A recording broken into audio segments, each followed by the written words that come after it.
lot on those back airs. If it hits that low one, I guess it will just shield, tries to just catch him. Down throw knee. Down throw knee. It's 1-1 on the reset. All right. Hungrybox's counter pick. How's it going, ladies and gentlemen? Turndownforwalt here. In this episode of Frame Data, we're going to look at the grand final set between Wizzrobe and Hungrybox at OpTic Arena. This set was a defensive battle, and it highlights how playing around your own and your opponent's win conditions can turn into game-winning opportunities for a player. We're going to be picking apart situations from Wizzrobe in Game 2 of the second set of Grands, and how Wizzrobe prevents Hungrybox's win conditions from ever taking off.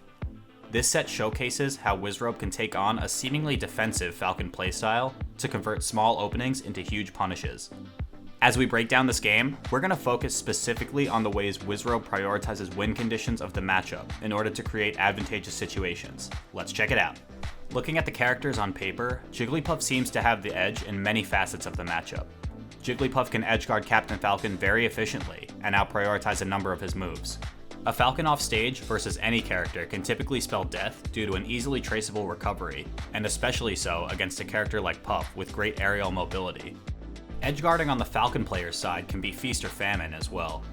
It can be extremely tempting to challenge Puff off stage, but oftentimes the risk-reward is simply too high.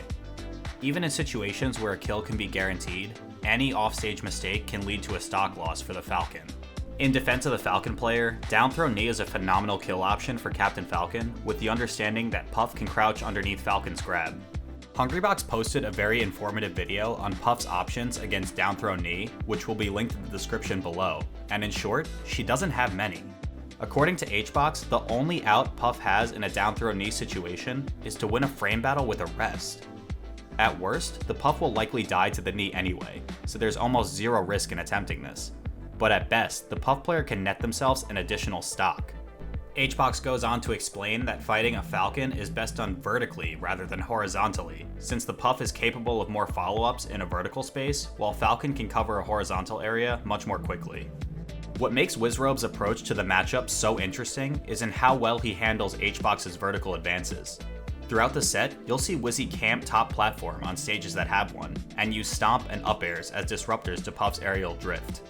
In a simplistic breakdown, we can see Wizzy isolate neutral interactions into situations where he is below HBox and can string up airs, and situations where he is above HBox and can use stomp as an anti-air tool. By mixing up his vertical movements in this fashion, Falcon can make it somewhat difficult for a Puff to approach in the air, and can limit Puff's landing options fairly efficiently.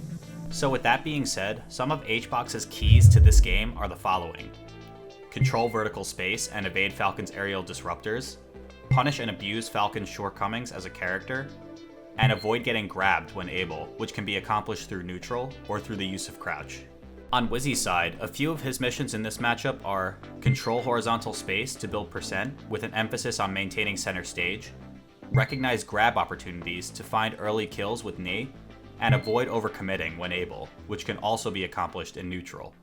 Wizzrobe starts us out by showcasing the early kill power of knee against Jigglypuff, with an up air string into a knee taking the stock at a mere 69%. If we look at this over-exaggerated example, you can see that Falcon's up air is pure combo material against the Jigglypuff. This move is key to the matchup, with possibility to link into itself to build percent or into a knee to finish stocks. If the Puff does not DI at all, we can see a clean knee with similar stage positioning, killing as early as 38%, and this KO percent can drop even further with poor DI. As HBox comes off the respawn platform, notice how Wizzrobe avoids HBox's invincibility. Off of the revival platform, HBox has exactly 120 frames or 2 full seconds of invincibility. Wizzy is able to play to one of his win conditions of controlling center stage by simply running through HBox and zoning out HBox's chase with a back air. Wizzy jumps out of shield to start up a second zoning bear, but he's clipped by HBox's fair. Right here, we can see Wizzy actually becomes grounded before HBox is able to link his fair into an up air, so he's able to prevent a bigger follow-up with a combination of crouch cancel and ASDI down. In an identical situation, crouch cancel would be effective against the Puff's falling up air until approximately 62%, and after that, Wizzy can OMS attack until approximately 103%. H-Box then reads Wizzy's roll and tries to follow up with the Tomahawk up tilt, which Wizzy avoids with a second roll to reset neutral. The decision to up tilt here is punishable because with CC and ASDI down, Wizzy can again escape a rest setup and possibly get a grab. Wizzrobe's second roll was also a good choice, as it plays into his first and third missions of maintaining center stage and avoiding the overcommit. With neutral reset, Wizzrobe connects both hits of a nair after waiting out H-Box's back air. What happens next is unbelievably well executed. Let's watch. I think with the way that Wizzy's playing, it's going to be needing a tone shift for how Hungrybox is. On That was so instant fast. turn Instant up air, pivot. Hungrybox already at 40%, and at the corner And of the another stage. call-out. Wizzrobe links the nair into a reverse up air, then hits a smash turn into an immediate jump up air. If we were to map out the actions needed to perform this sequence, it would look a little like this. Wizzy has to L cancel, then hit a smash turn, then immediately jump and hit the up air on the first airborne frame. This requires incredibly fast and precise inputs in order to be in the proper position, with only a few frames of leeway across the entire string. To break this down further, there are two kinds of turns, both of which share an 11-frame animation. The control stick map shown here, courtesy of Kadano, illustrates the inputs required to execute the slower tilt turn and the more efficient but difficult smash turn. This is assuming your character is facing right. The smash turn shown here is essentially a turn in which the character spends a single frame in the turning animation. If the first frame of the backwards input has less offset from the neutral position, a tilt turn would be achieved instead. A tilt turn for Captain Falcon means he will properly turn around and be able to dash beginning on frame 7. In this example, if Wizzrobe were standing in his wait animation facing left, holds weak to the right in the tilt turn zone for 1 to 6 frames, and then presses a jump button on the frame afterwards, he will jump facing to the left. But if he holds weak left for 7 frames and then presses a jump button on the frame afterwards, he will jump facing right.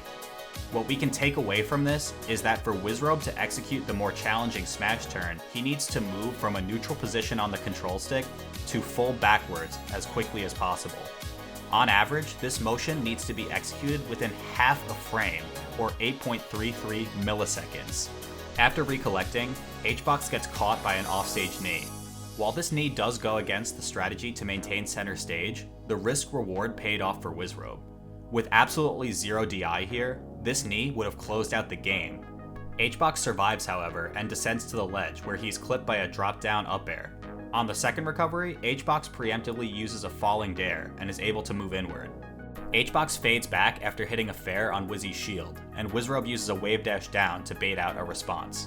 Wizzy gets the reaction in the form of an instant spot dodge, and H-Box is now in a disadvantageous position where he either needs to crouch to dodge the grab or jump to try to intercept the approach.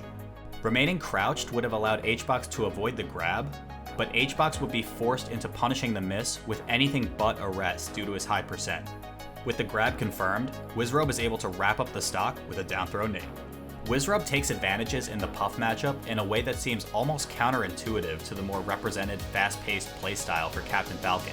At times, he nickel and dimes H-Box for some percent, but he always ensures he has stage control. In a matchup where neither character wants to approach, Wizzrobe tries to force H-Box into a committal option and uses Falcon's explosive punish game once he's able to find an opening. Where Wizzy truly thrives in the matchup is in his ability to find huge punishes out of incredibly tight windows of opportunity. During the smash turn sequence, if a single input was a couple of frames off, the entire combo could have been ruined. In addition, Wizzrobe is freakishly good at SDI, which coupled with clutch techs gave him an insane amount of survivability throughout the set. The entirety of this grand final set is a great representation of the intricacies of defensive play, and it also shows the benefit of preventing your opponent from achieving their win conditions while recognizing your own.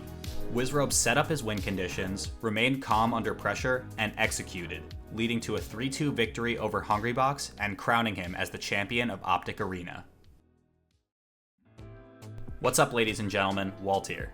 Shoutouts to H-Box for the video on Puff's options versus Falcon down throw, Kadano for the in-depth article on smash turns, and thank you again to Schmoo and Gentlefox for their melee knockback calculator. As always, links to any reference data sources will be in the description below. I'm really enjoying the process that goes into these types of videos, but this series does take a good amount of work from clip selection to research and script writing to voiceover and finally editing. So with that being said, I plan to continue working on other ideas for these, but please be patient on the series since I'm only one guy and it can take a bit of time for me to get everything in order. If you see a play that you think would make for a good breakdown, feel free to tweet at me at turndownforwalt or message me on Discord. Thanks again for watching and see you next time.